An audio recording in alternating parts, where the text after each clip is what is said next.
Bonjour à toutes et à tous, bienvenue à la description du troisième match du Canadien de Montréal, une présentation de Raconte-moi mes ancêtres. Bon, on dit troisième match, mais comme le premier a été annulé, c'est officiellement le deuxième match de la saison. On se souvient que le Canadien rendait visite au Renfrew le 19 janvier 1910.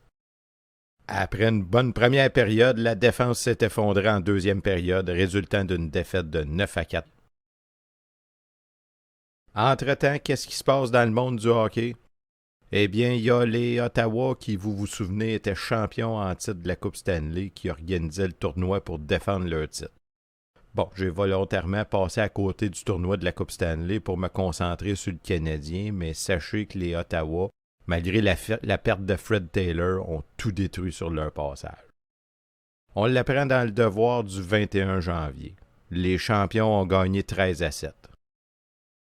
Conséquemment à ça, dans le Canada du 22 janvier, on apprend que le club des Edmonton, qui avait perdu contre les Ottawa, va se débander cet après-midi. La raison est que, bon, ils ont perdu contre les champions, mais plusieurs de leurs joueurs vont attirer l'attention des clubs de l'Est. Que ce soit le Renfrew, des clubs de Montréal, ou même certains vont tenter leur chance dans l'État de New York. Les journaux d'Ottawa ont donné des rapports très favorables aux Canadiens au sujet de sa première partie avec les Renfrew. D'ailleurs, le Canadien fera bien de surveiller Robert ce soir, qui est une bonne jeunesse. Oui, car c'est ce soir, le 22 janvier, que le Canadien jouera à Ottawa les champions en titre de la Coupe Stanley. Le Canadien jouera ce soir à Ottawa. L'équipe sera au grand complet et Jack Laviolette compte sur une victoire. On nous assure qu'il y aura des changements sur la ligne des avants.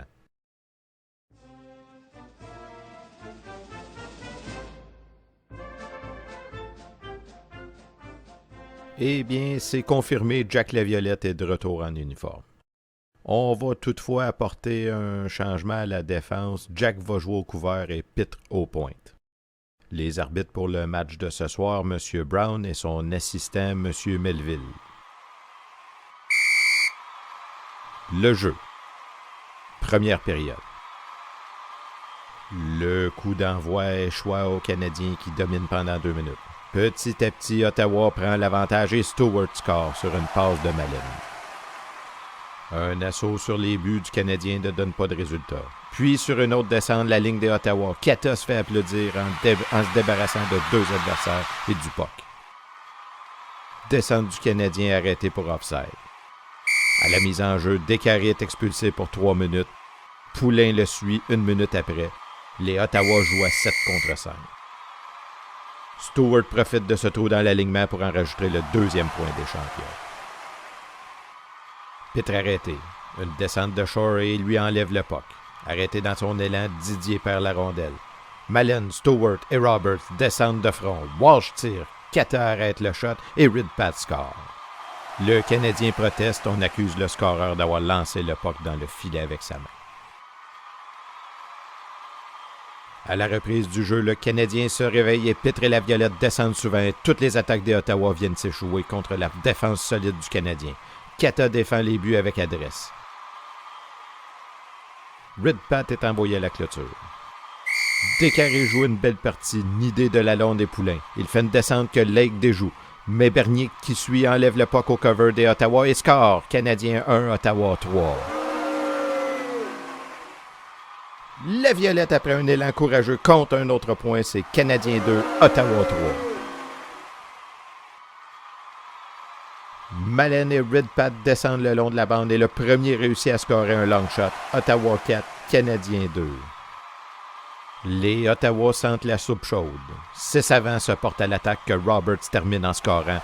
Ottawa 5, Canadien 2. Le sommet de la première mi-temps, alors après 2 buts rapides de Stewart en début de période, Ridpat va enfiler l'aiguille portant la marque 3-0 pour Ottawa. Bernier et Laviolette vont répliquer pour porter la marque à 3-2, mais malheureusement, Mallon et Roberts vont donner une avance de 3 buts au Ottawa à la fin de la première mi-temps. intéressant, on nous mentionne au début de deuxième période que l'eau s'est un peu retirée. C'était avant l'invention de la Zamboni. Il y a aussi la foule qui acclame beaucoup de l'équipe canadienne-française. Les Canadiens paraissent bien reposés et se mettent à l'attaque avec ardeur.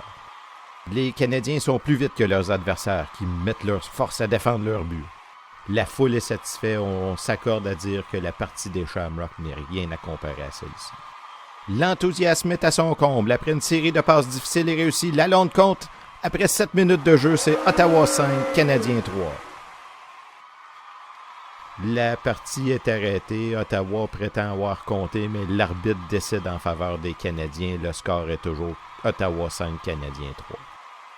Mallette est blessé et doit quitter la joute. Le Canadien met de côté Poulain pour égaliser des chances. Après une descente facile qui prouve sa supériorité sur la défense des Ottawa, Bernier compte en faveur des Canadiens. En 5 minutes, c'est Ottawa 5, Canadiens 4.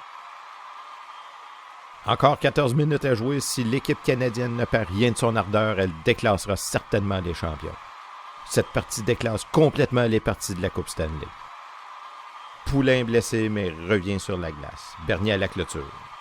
Après un travail pénible, Mallette compte pour les Ottawa. Résultat final, Ottawa 6, Canadiens 4.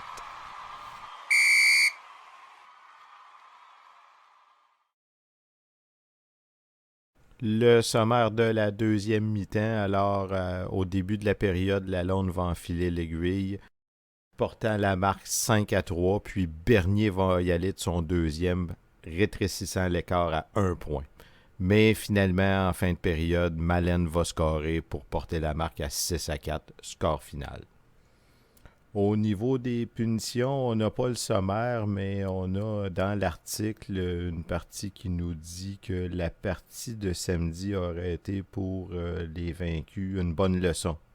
Ils ont constaté que des joueurs qui voient la partie en spectateur du banc du pénitencier ne servent à rien.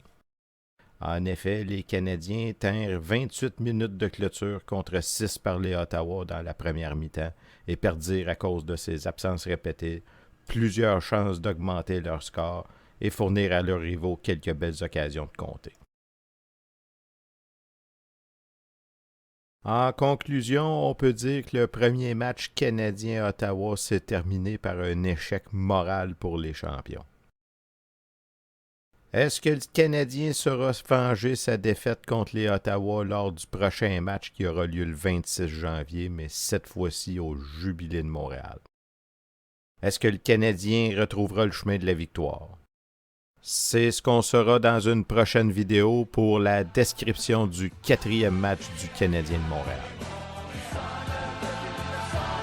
Avec Jack, le violet, la vite, très vite, on passe à